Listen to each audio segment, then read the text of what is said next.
नमस्कार. आज बनवूया डिंकाचे लाडू. सर्वात प्रथम हे जाणून घेऊया डिंकाचे लाडू हिवाळ्यातच का खाल्ले जातात. कारण थंडीमुळे अगदी हाडं दुखायला लागतात. जे जुनं दुखणं असेल ते सुद्धा आपलं ताजं होऊन दुखायला लागतं. जसे की कंबरदुखी, हाडांचे प्रत्येक काही आपल्याला लागलं असेल जुनं ते सुद्धा आपल्याला थंडीमध्ये म्हणजे गारव्याने दुखायला लागतात. हीच झीज भरून काढण्यासाठी अळीवाचे लाडू व डिंकाचे लाडू खाल्ले जातात. डिंकाचे जाड खडे होते त्यामुळे खलबत्त्यात चांगले बारीक करून घेतले. चांगला बारीक झालेला डिंक तेलात किंवा तुपात कशातही तळू शकतो. मी येथे हा सर्व डिंक तेलातच तळून घेते.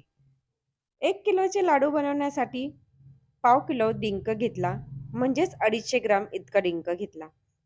चला तर मग हा छान असा तळून झालेला आहे. बाकी जो उरलाय तो सुद्धा छान असा तळून घेते. डिंक आता सर्व तळून झालाय. हे तेल काढून घेते. तेल लाडू बनवायला बिलकुल वापरायचं नाही. त्यामुळे ते बाजूला केलं. लाडू बनवताना मी इथे थोडा जास्त डिंक वापरलेला आहे. हे बघा सर्व साहित्य मी एका बाजूला काढून घेतलंय.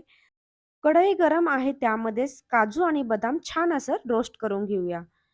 चांगले कडक होईपर्यंत भाजले की मिक्सरच्या भांड्यात काढून घेऊया.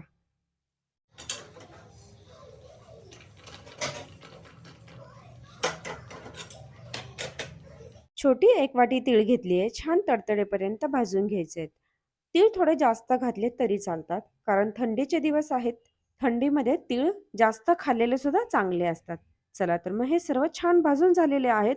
काजू आणि बदाम हे सुद्धा जाडसर वाटून घेतले. जास्त बारीक केलेलं नाहीये बघा.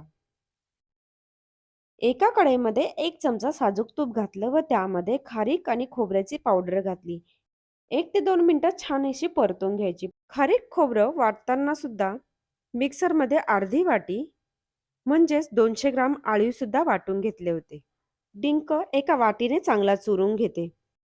खारीक खोबरं व आळीवाची पावडर हे बघा एकत्र चांगली भाजलेली आहे. सर्व डिंकामध्ये घालून घेते.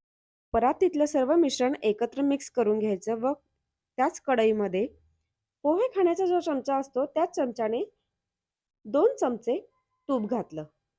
बारीक चिरून घेतलेला गूळ तुपामध्ये घालायचा आहे.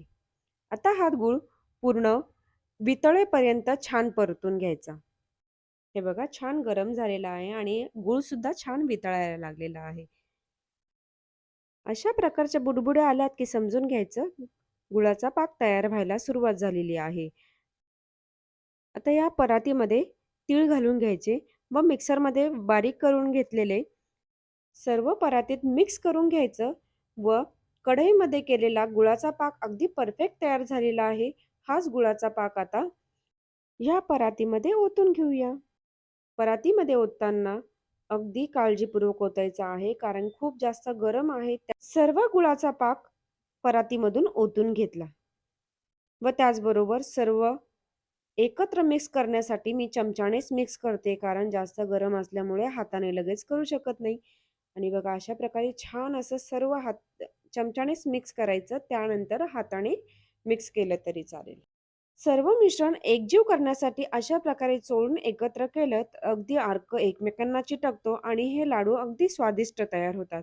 चला तर मग अशा प्रकारे सर्व मस्त चोळून एकत्र केलं आणि अशाच प्रकारे सर्व छान लाडू बांधून घेतले. आणि हा व्हिडिओ नक्कीच तुम्हाला आवडला असेल अशी मी आशा करते. भेटूया पुढच्या व्हिडिओत. तोपर्यंत धन्यवाद.